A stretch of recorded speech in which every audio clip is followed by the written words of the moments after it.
And here we are again in continuation. My name is Ed Pratt. I'm making the connection with Kung Fu techniques with sparring and fighting.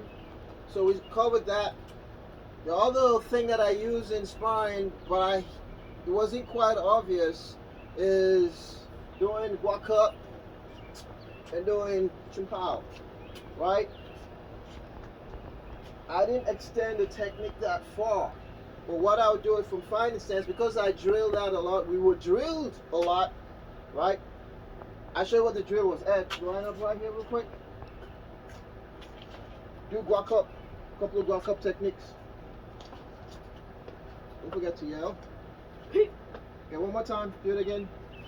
Right there. The gnats are killing me. Go ahead.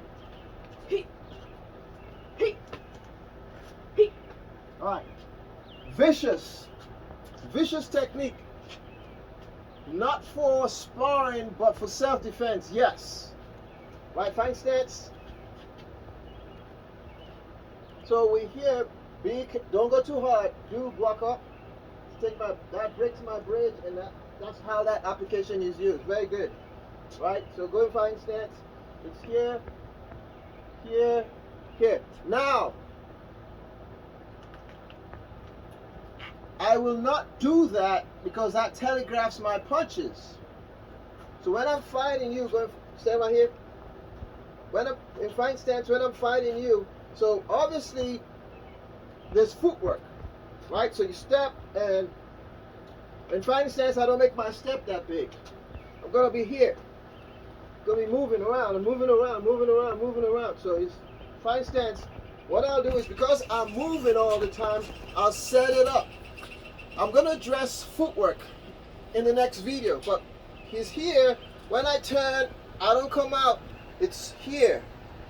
Right, there are two things. I got boxing gloves on, so I'll put my hands as if I had gloves on. If he doesn't move, I'll hit him here, block. If he blocks, this is all I wanted. This is to press him down. This punch is not going to be there, but I'll change it into a jab. So when it's here, that's my jab. Instead of coming across this way, it's here, and that's my jab. Changing the angle. If I don't swing out here, if he has his hand up, I'll touch his hand and sink my elbow to bring him down and come across. Or I can turn my glove around to hook his hand down. So his hand is up.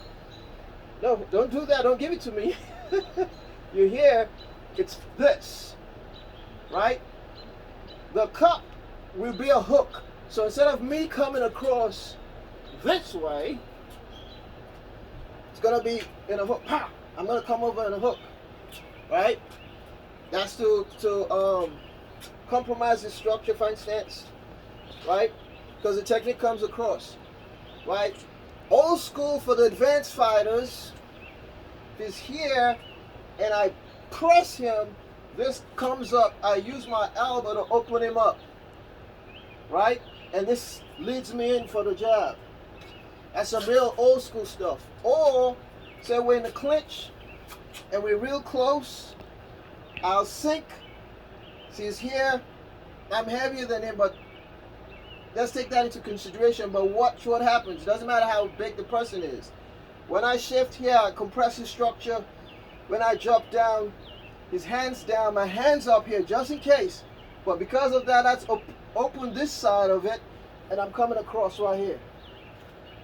That's for fighting situations. In the street, it's different. I switched up on me, that's fine. So I'm moving, I'll turn, and I'll come across this way. Based on the angle, I've already hit him here. And I swing behind the head. I'll leave it there. Because in the street situation, you hitting behind the head is dangerous, right? If you know what you're doing, you can make them lose their balance, which is good. You get away. If not, if you don't know what you're doing, you can cause a fatality. I'm not about showing that. But anyway, this aspect, chumpao, right? Fine stance. So if it's here, I'll do it. If he jabs and I've got his timing down, some of us fighters know about timing. When the jab comes out, it's gonna be this. Remember this move, but that comes out for the uppercut, right? So it's this and uppercut. A lot of people don't use uppercuts. Everyone's wanting to throw haymakers and jabs. But important for fighting, folks, if there's anything I can share, start working on your uppercut. Because he jabs, it's there, it's right there all the time. Right, he jabs, it's here, it's right there all the time. Right? I jab, I'm gonna jab to you, I'm gonna jab you. So set it up, uppercut. Yeah, take it easy there, young fella. There, right. It's right there. So you're stepping in for your uppercut. So this technique, again, if we're here, right, if he jabs, it's here, this is here, but I can't throw the uppercut. This is a mini, I'll give this one away, watch. When he comes here, it's here, I'm coming underneath. No one sees that. Consider it a freebie, that's one of the Ed Pratt secrets, right? If he jabs, it's there, the other one comes across, it's here, it's that underneath, you don't see it.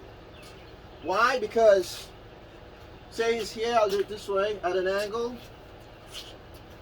When I jab, do the block with that hand, change his fighting stance, match my fighting stance, right. So do the block out, it's here, so he comes underneath. Boom. You don't see that. Once he comes here and I'm here, he finishes up with a hook. Bam. Right? So he punches. It's there. It's there. Sets up my foot. I'm already in fighting stance. That's this. That is that. So when this comes down, you okay? I just wanted to share that. When you go down, throws him down. Obviously, I'm not going to throw the uppercut. He's over there. Unfortunately, so it's a different technique. So when he punches, it's here, he's coming forward, it's that. Based on that, based on what I know, because I'm here, my hand's here already, I'm gonna sink, and that's my uppercut right here. That sets me up for coming down, right? Self-defense purposes, if it's there, sink, it's there. If it's that hand, it's there, right? If he's going down, step and kick. Okay? We leave it there. Thank you.